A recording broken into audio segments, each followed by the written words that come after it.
Westbrook, sinalba si Harden. Nagbabala si Harden sa NBA sa Clippers. Jrue Holiday, gustong magsisi ang Bucks sa kanya. Jordan Poole, pasaway pa rin. Naging manipis ang tawagan sa Warriors laban sa Phoenix Suns, nagkainitan. At comeback ng Los Angeles Lakers, pinutol ni Kyrie Irving. Ngunit bago ang lahat, kung gusto nyo ng matibay na basketball shoes, KD 15 with spike, mabibili lamang sa halagang 2,100. I-click lamang ang link sa comment section or bisitahin lamang ang tiffin.com for more high quality shoes. Buhay bilang miyembro ng Los Angeles Clippers ay unti-unti nang nagiging mas maayos para kay James Harden. Noong Martes, nagpost siya ng medyo malabong mensahe sa X. Sinabi niya na hindi siya sanay sa simpatya, walang kailangang maawa sa kanya.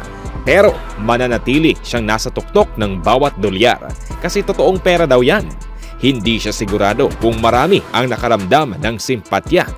Binabati ko siya mula sa lahat ng sulok dahil sa 0-5 ang Clippers sa kanya sa lineup. Pero unti-unti nang nagiging mas maayos ngayon. Baka nailigtas ni Russell Westbrook si James Harden at ang Clippers. Maraming dahilan kung bakit tila nagbago na ang takbo ng Clippers ngayon. Pero ang pinakamalaki ay ang paghiling ni Russell Westbrook na maging bench player. Hindi talaga gumagana ang samahan nila ni Harden bilang mga starter at nararamdaman mong kailangang isa sa kanila ang magbigay daan. Marami ang nananawagan na ilagay si Harden sa bench. Pero voluntaryong ginawa ito ni Westbrook para maiwasan ang anumang drama. Malaki ang naitulong ng kanyang desisyon kay James Harden dahil lumaki ang kanyang mga numero. Matapos mag-average ng 15.0 points, 4.4 rebounds, 4.2 assists at 1.2 steals sa kanyang unang 5 laro, nagtala si James Harden ng 18.5 points, 6.0 rebounds, 8.5 assists at 1.0 steals sa kanyang huling 2 laro. Mukhang nagkakaroon na ng ayos ngayon dahil sa paglipat na ito at malaki ang pasasalamat kay Westbrook. Malayo pa pero kung sakaling manalo ang Clippers, dapat siyang bigyan ng pagkilala. Ang paglipat ni Damian Lillard mula sa Portland Trail Blazers patungong Milwaukee Bucks ay malawakang tiningnan bilang pinakamalaking hakbang ng off-season. Pero maaaring sabihin na halos pareho rin ang naidulot ng desisyong iyon sa Boston Celtics. Tumugon ang kupunan sa itaas ng Eastern Conference sa laro ng Milwaukee sa pamamagitan ng pagkuha kay Jrue Holiday mula sa Portland upang bumuo ng isang defensive powerhouse. Haharapin ni Holiday ang kanyang dating kupunan sa unang pagkakataon ngayong season sa Miyerkules at hindi siya bitter tungkol sa kanyang biglaang pag-alis. Sinabi niya na sa tingin niya nakuha nila ang gusto nila kaya hindi siya pwedeng magalit doon. Sabi ni Holiday sa mga reporter, maganda sana kung may babala pero bukod doon nasa pinakamagandang lugar na siya para makipagkompetensya sa kanila.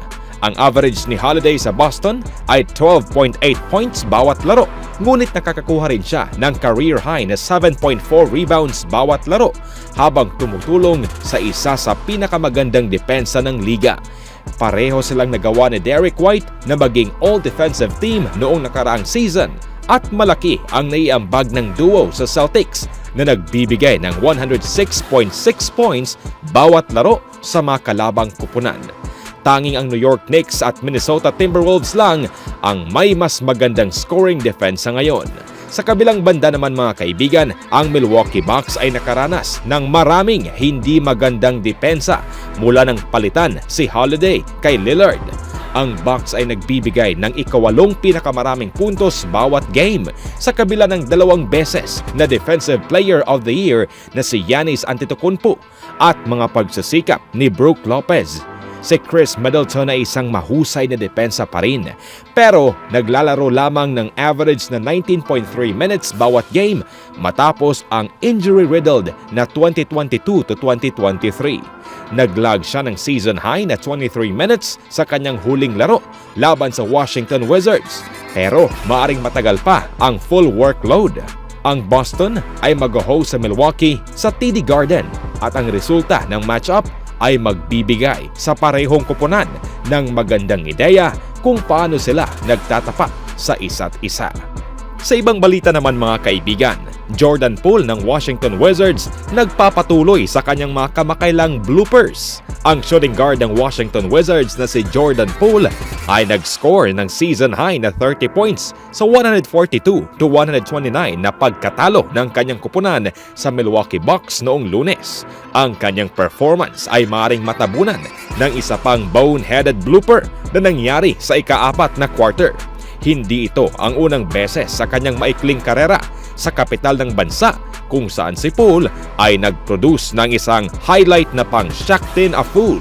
Sa isang laro noong Oktubre laban sa Boston Celtics, ang produkto ng Michigan ay nonchalantly dribbled papasok sa paint at pagkatapos ay mas casual na dinala ang bola sa likod ng arc. Pagkatapos ay nag-chuck si Poole ng isang no-look 3-point attempt lamang upang ma-reject ng center na si Kristaps Porzingis na hindi na malayan ng guard na sinundan siya. Sa isang laro noong October laban sa Memphis Grizzlies, siya ay nagtangkang mag-corner 3-pointer at umikot na may overconfidence ng isang matagumpay na tira ala Nick Swaggy P. Young. Grabe naman, ang tanging problema ay na-rim out ang kanyang attempt sa isang maagang laro noong Nobyembre laban sa Atlanta Hawks. Binuo ng mga opposing fans si Poole matapos mag-toss ng isang alley-oop off the backboard na may lamang na 21 points ang Wizards.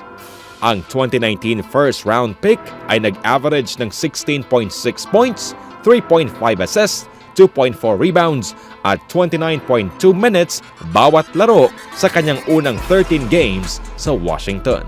Samantalang naging mainit ang labanan sa pagitan ng Golden State Warriors at ng Phoenix Suns. Now Durant, right down the middle, missed the shot, it'll go to the line. Bucket. And the Phoenix Suns, when they get a steal, when they get a block, they're not just looking to shoot threes. They're going to look to drive. A lot of times you see the little Been having these moments multiple times again. This is what we're talking about. Great defensive play. I love seeing. Sa labang ito, naging maalat ang paglalaro nitong ni Stephen Curry na siyang nakapagtapos lamang ng 16 points at 6 assists.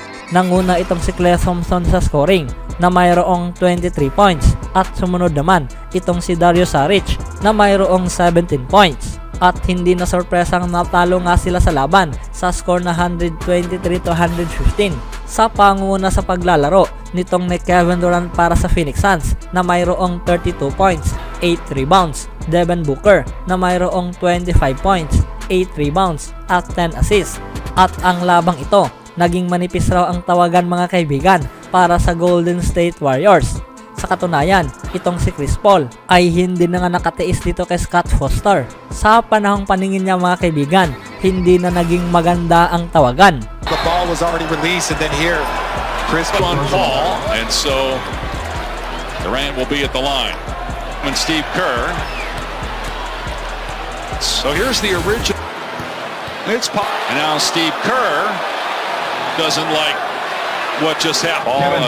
Back from going back at Scott. Don't like we. Samantalang muntikan na ring manalo ang Los Angeles Lakers mula sa kanilang comeback attempt. Ngunit sa pagtatapos ay tinalo pa rin sila ng Dallas Mavericks sa score na 101-104. At isa na rin sa kadahilanan para maputol ang comeback attempt ng Lakers ay dahilan dito kay Kyrie Irving na siyang nakapagtapos ng 28 points, 6 rebounds na mayroong 2 assists. Kabilang na nga rin dito ang isang game-winning 3 na ito mga kaibigan para dalhin ang Dallas Mavericks sa ligtas na sitwasyon. 15 to shoot, 24 seconds left in the game. Kyrie Irving hit. That's big time. Nanguna itong si Luka Doncic sa scoring na mayroong 30 points, 12 rebounds na mayroong 8 assists. Samantalang sa Los Angeles Lakers, nanguna itong si LeBron na mayroong 26 points, 9 assists, 9 rebounds na mayroong 7 assists. Painit ng painit ang ating mga basketball updates mga kaibigan. Kung nagustuhan nyo ang video na ito, huwag kalimutang mag-subscribe, mag-like at i-share ang video na ito sa inyong Always do it on my own, so I gotta get through it. And the only thing I know is to love what I'm doing. Never give up, never slow, till I finally prove it. Never listen to the no's, I just wanna keep moving. Keep my head up when I act, head up that's a fact. Never looking back, I'ma keep myself on track.